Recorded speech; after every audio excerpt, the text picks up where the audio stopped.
Bonjour à tous, dans cette vidéo, on va voir la partie 2 du cours, donc variation d'une quantité et coefficient multiplicateur.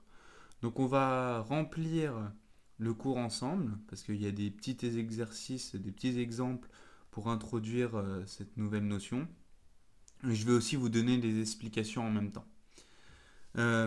Donc, premier exemple, donc on a le prix, on considère le prix du baril de pétrole, donc le 18 janvier 2007 et le 14 juillet 2008.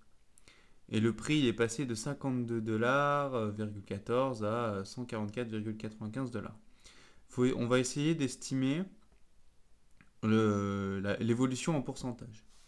Donc pour ça, remplissez ce tableau, oubliez la colonne de 100. Ok, on va pas la remplir celle-là. Remplissez la colonne ici en appliquant simplement les formules VF-VI, VF-VI divisé par VI. Juste petit commentaire, pourquoi on note V indice I? C'est parce que c'est pour valeur initiale et pour VF c'est valeur finale. Donc je vous laisse faire pause et après reprendre pour voir ensemble si vous avez bien eu juste. Donc en calculant VF moins VI, donc c'est 144,95 moins 52,14, pardon. Donc ça nous fait 92,81. Maintenant on calcule T qui est VF moins VI, le tout divisé par VI. Donc ça fait 92,80 divisé par 52,4. Et donc là on va arrondir, on trouve environ 1,77. Ok.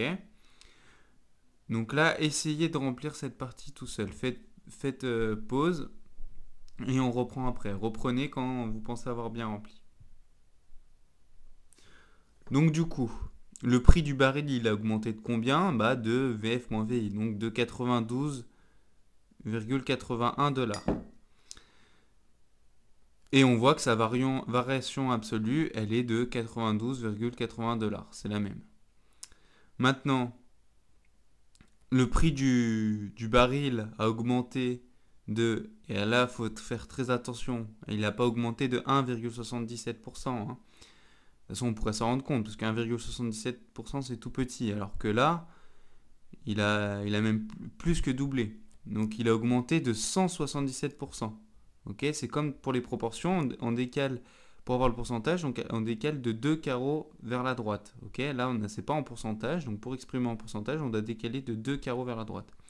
Et sa variation relative, c'est la même. On va voir qu'en fait, dans certains cas, la valeur ici et ici, c'est pas la même. Donc on va maintenant le deuxième exemple. Donc je vous laisse remplir le tableau. Toujours de la même manière, on ne considère pas la colonne de 100. Elle ne nous sert pas à grand chose. Par contre, on va remplir la colonne là. Donc je vous laisse remplir VI, VF, VF moins VI et ça. Donc je vous laisse faire pause et quand vous avez fini, reprenez. Donc, notre valeur initiale, c'est quoi? C'est la valeur le 14 juillet 2008. Ok, c'est notre première date. Et ça, grâce au premier exercice, on voyait qu'elle était à 144,95. Maintenant, la valeur finale, c'est la valeur le 18 février 2009. Et là, ça valait 34,68. On calcule VF moins VI. Ok, on ne se trompe pas, faut bien faire 34,68 moins 144,95. Et ça nous donne moins 110,27. Et maintenant, on divise ça par la valeur initiale, donc par 144,95, pardon. Et ça, on va faire une valeur approchée, ça nous donne moins 0,76 environ. Donc cette fois, le prix du baril, il a diminué de 110 euros, enfin 110 $, pardon, environ, ok, on va arrondir à 110 $,27. Et là, la différence par rapport au premier exemple, sa variation absolue, elle est de moins 110 $. Ok, la notion du moins, elle est dans le fait qu'on a dit que ça avait diminué. Okay, donc on n'a pas besoin de remettre de 1- ici. Par contre, quand on parle de variation absolue, là on doit mettre 1-. Et maintenant, le prix du baril a diminué de combien? De 76%. Et sa variation relative, elle est de moins 76%. Okay, de la même manière, le moins, il est compris dans le mot diminuer. Donc quand on parle le prix du baril a diminué de, eh ben on n'a pas besoin de mettre le moins, il est déjà sous-entendu dans le mot diminuer. Par contre, dans la variation relative, là on est obligé de mettre notre moins. Donc on va voir la suite ensemble maintenant. Donc en résumé, lorsque la variation absolue, donc la variation absolue c'est notre VF moins VI, donc notre valeur finale moins notre valeur initiale. Quand cette variation absolue elle est positive, ça veut dire que la quantité elle augmente. Par contre, quand elle est négative, donc là c'est dans le deuxième exemple, ça veut dire qu'elle diminue. Ok, ça c'est assez logique parce que si VF est plus grand que VI, bah, ça sera positif, donc ça veut dire que la valeur va augmenter. Et sinon, si c'est négatif, ça veut dire que que VI est plus grand que VF, donc que la valeur a diminué. On note donc T, c'est VF moins VI divisé par VI. Donc ça, c'est la variation relative. Donc quand cette variation relative, elle est positive, alors la quantité, elle augmente. Donc ça, c'était notre premier cas. Maintenant, si elle est négative, la quantité, elle diminue. Ok, ça c'est le même raisonnement que pour la variation absolue, hein. Il n'y a pas grand-chose qui change. Et dernier point, la variation relative ne possède pas d'unité, hein, parce qu'on vu qu'on fait un rapport, les unités s'annulent. Donc on peut calculer dans n'importe quelle unité des certaines valeurs, ça nous donnera toujours le même résultat. Donc d'où la proposition suivante.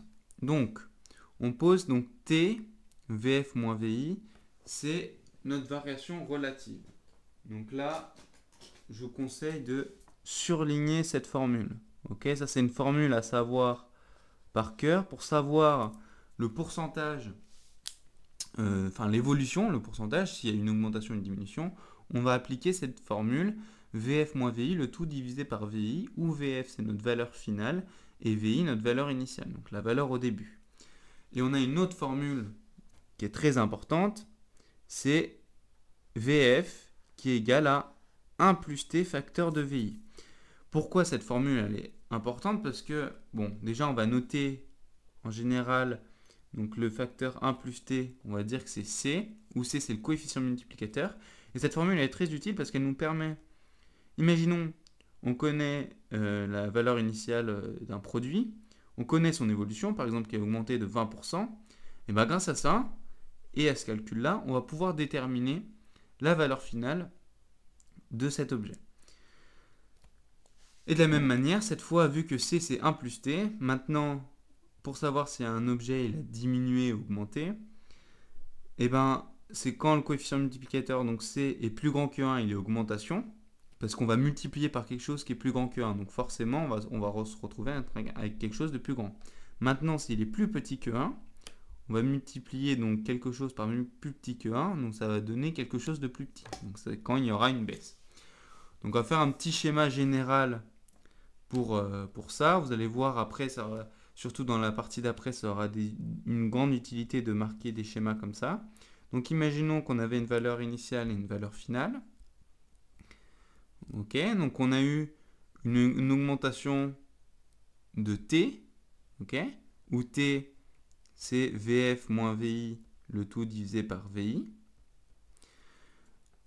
Donc ça, on ne pourra pas en général l'utiliser facilement pour passer de VI à VF. Mais par contre, on sait que pour passer de l'un à l'autre, il suffit de multiplier par C qui est égal à 1 plus T. On va prendre un exemple, ça sera plus simple. Donc imaginons donc, T égale à 20%.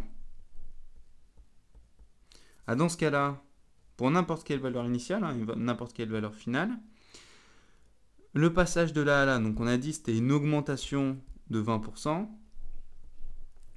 Et donc là, en bas, pour passer de VI à VF, il faut multiplier par du coup 1 plus T, donc 1 plus 20%, donc par 1 plus 0,20, donc par 1,20. Donc là, pour avoir VF, il faut calculer VI fois 1,20. Et maintenant, on va donner un autre exemple. Cette fois, quand t est, on va dire par exemple égal à moins 10%, donc ça représente une baisse de 10%. Pour passer de l'un à l'autre, pour passer de VI à VF, donc on a dit que ça c'était une diminution de 10%. Donc on calcule le coefficient multiplicateur. Le coefficient multiplicateur c'est 1 plus t, où la t c'est moins 10%. Donc ça nous fait 1 moins 0,10. Donc le coefficient multiplicateur c'est 0,9.